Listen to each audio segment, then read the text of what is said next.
Welcome to Social Elo Ministries, where we are committed to glorifying God while exposing the devil.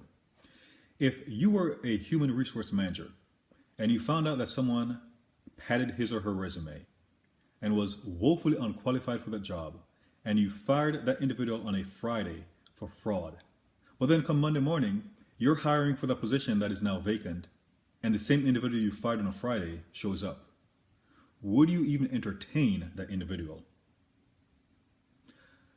So why do people, when it comes to relationships, will get rid of someone who has some kind of filthiness about him or her? Get rid of that person, but then the person shows back up, and then they allow that individual back into his or her life. We have to learn to close the door on the enemy. One of the most important decisions we can make in our lives is who to get in a relationship with. And the devil knows that.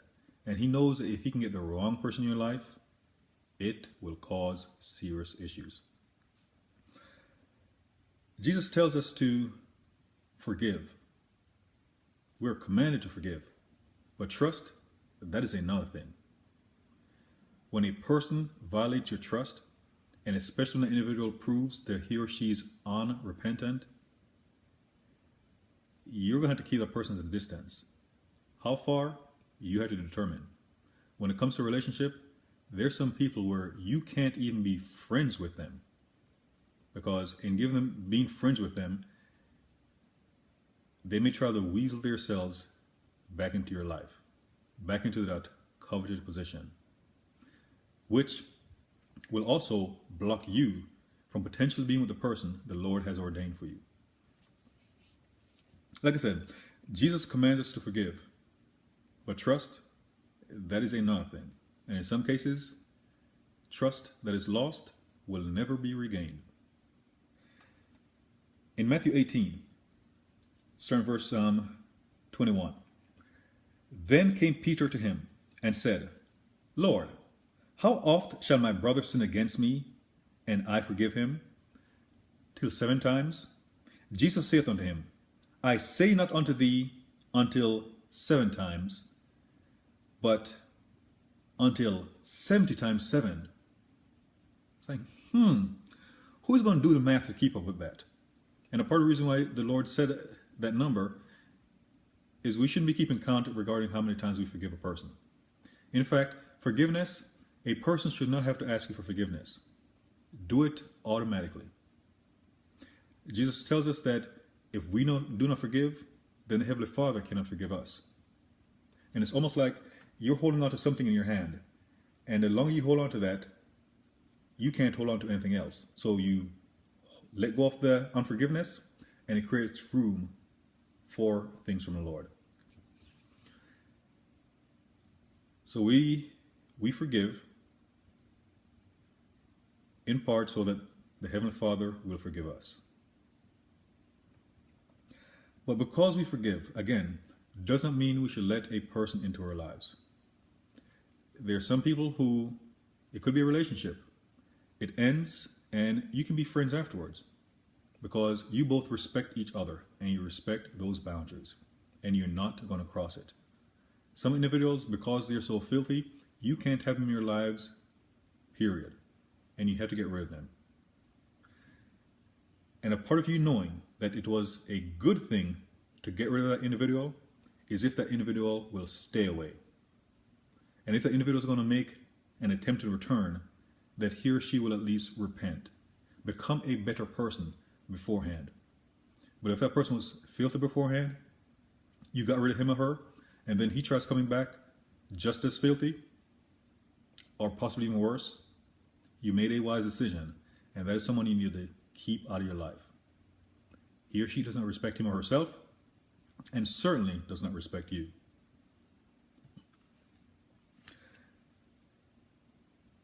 In Matthew 26, actually let me skip to that. Let me skip to John 21. We know that Jesus had 12 disciples, and 2 got in some trouble, so to speak. There was Judas, then there's Peter.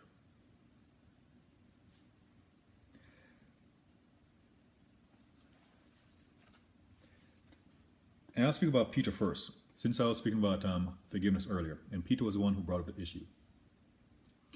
When Peter denied Christ 3 times, Jesus looked at him. The cock crew, and he heard, and he remembered the words the Lord spoke to him. And Peter went away crying. He was remorseful. On the 3rd occasion, when Peter saw Jesus, he was fishing with some other disciples.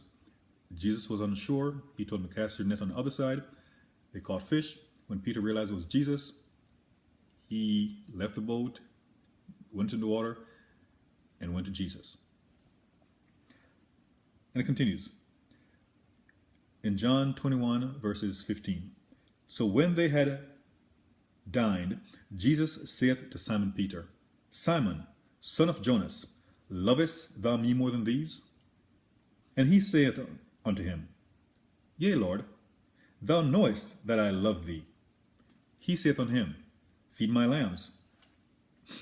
He saith to him again the 2nd time, Simon, son of Jonas, lovest thou me?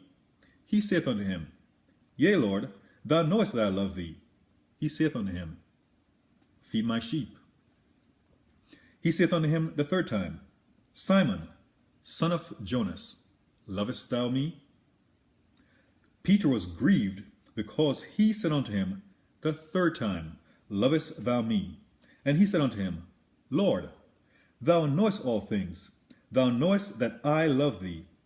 Jesus saith unto him, Feed my sheep.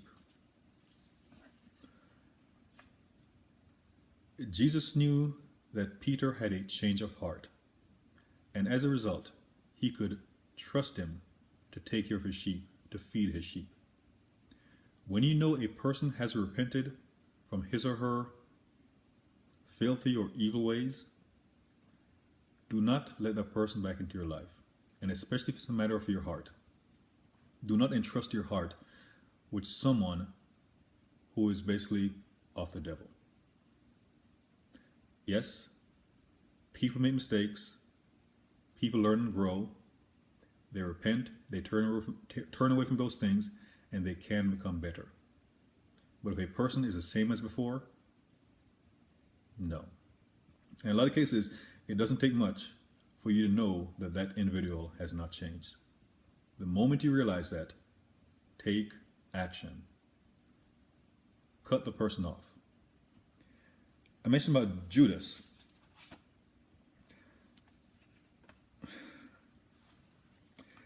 So in Matthew 18, we see Jesus talking about forgiveness, full of mercy.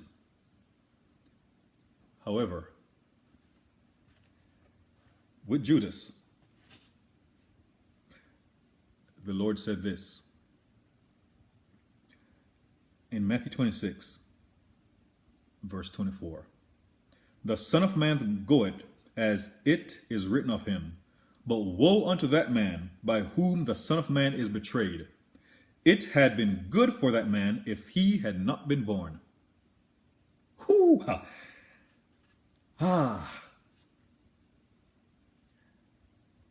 It never got to the point for Jesus to ask Judas to feed his sheep. One of the things about Judas is that the Bible tells us that Judas used to steal from Jesus' ministry funds. You may recall there were times when Jesus was around people and he knew their thoughts. Before Jesus met Nathanael, he saw him under the tree, under the fig tree. And he said, wow, basically, here comes an Israelite in whom there's no guile. Jesus knew the hearts of people. He knew things. Judas had the nerve to steal from Jesus. That is the kind of person that doesn't need to come back. Please, if you were a human resource manager and you saw someone who padded his or her resume and you fired that individual on Friday and the person comes back on a Monday trying to reapply for that same job, it would be prudent for you to have that person escorted out of the building. And yes, there are some people who will get fired from a job for fraudulent activity and they'll reapply for the same job. Just like a relationship, it ended especially because of fraudulent activity, and that person will come back trying to apply for that same job. I'm going to turn to Deuteronomy 24. And it addresses the issue of finding something unclean about a person. And unclean, it could mean a lot of things. In this case, a lot of it may point to a woman not being a virgin, but especially in today's context, unclean could mean a lot of things. An example of uncleanliness: a person may claim to be your gift from God. You start a relationship with this person, and then you realize that this person is not a gift from God, and then that person misrepresented him or herself, and you make the move to get rid of that person, because if the person isn't from God, then he or she is blocking the person who's from God. So in Deuteronomy 24, starting the first verse: when a man taketh a wife and married her, and it come to pass that she find no favor in his eyes, because he hath found some uncleanness in her, let him write her a bill of divorcement, and give it in her hand, and send her out of his house. Now, the man could have decided to keep the woman, and there are some people who they decide to keep someone who they know it spells disaster, but they decide to keep the person in their life. In this case, Moses provided a provision for those individuals to get divorced. And the divorce, it was final. It was final. And when she is departed out of his house, she may go and be another man's wife. And if the latter husband hate her, and write her a bill of divorcement, and giveth in her hand, and sendeth her out of his house, or if the latter husband die, which took her to be his wife, her former husband, which sent her away, may not take her again to be his wife after she is defiled. For that is an abomination before the Lord. And thou shalt not cause the land to sin, which the Lord thy God giveth thee for an inheritance. So after getting divorced, even if that woman's second or subsequent husbands were to die, the previous husband or previous husbands were not allowed to get back into a relationship with her. The divorce was final.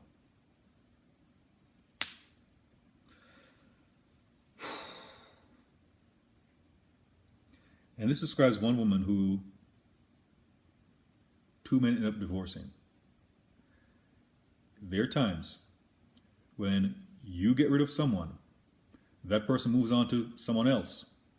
And when it doesn't work out, potentially because the person took the same mess into the other relationship, when it doesn't work out, then that person will try coming back to you. And you have to take the appropriate actions. I know there are times when people go through things and they get back together after a while.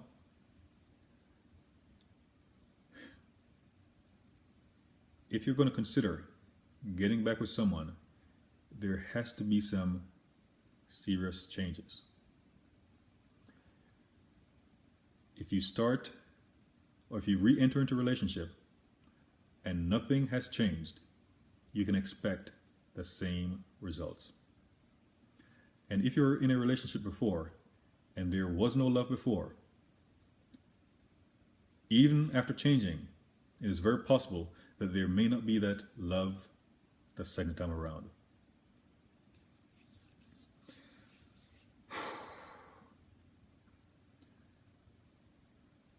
Some people get fired because they need to stay fired. And you have to choose who you will allow into your life.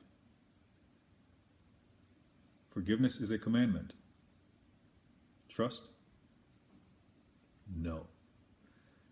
Especially if it becomes painfully obvious that that individual has not changed. In Deuteronomy 24, it talks about finding uncleanliness or uncleanness in a person. Especially if you spent a little bit of time with that person, you'll be able to tell if that person has changed. There are times when a person may pretend to have changed, but given a test of time, it will become painfully obvious that that is not the case. And in some cases, or in most cases, you should do what you did before. While forgiveness, Jesus is talking about forgiving 70 times 7. If you give someone a chance and it doesn't work out, then it's up to you as far as how many times you're going to give that person a chance. I mentioned in another video about getting off the treadmill of life. And on a treadmill, no matter how much time and effort you put in, you're always going to remain in the same spot. So get off life's treadmill, go out on the road, go for a run, take a hike, but get off the treadmill.